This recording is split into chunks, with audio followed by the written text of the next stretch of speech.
Migrating an on-premises SQL Server database is an important task, particularly if this is a production workload.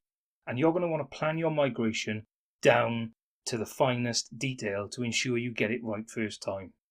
Now, an ideal migration methodology is going to consider some of the things you can see in this diagram.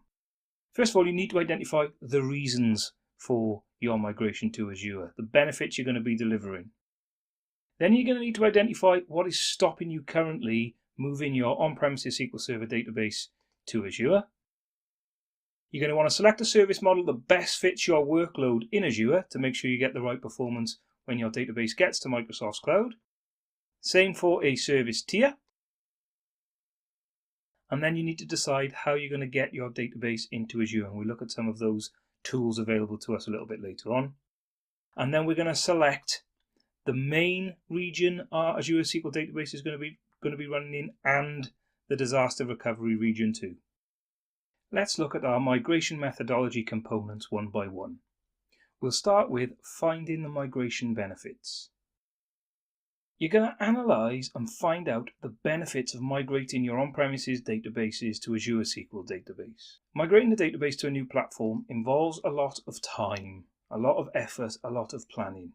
And it can be quite expensive and costly too.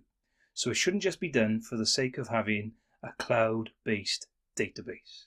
So there's got to be some business benefit in doing it.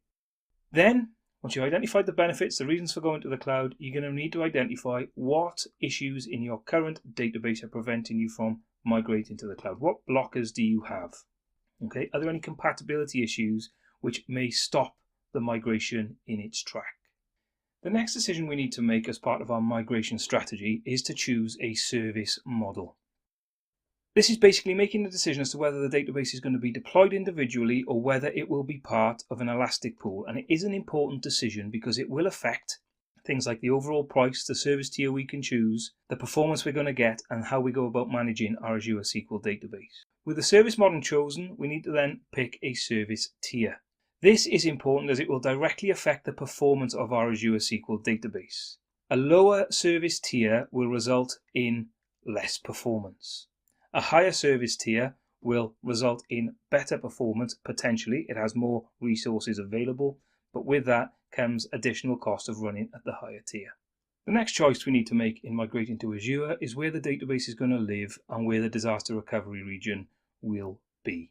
Now, it's advisable here for you to place your database in a region that is close to your end users. So if most of your end users are based in Western Europe, use the West Europe data center, or if they're based on the East Coast of the United States, use a data center on the East Coast of the United States. When it comes to migration, there are numerous options available to you.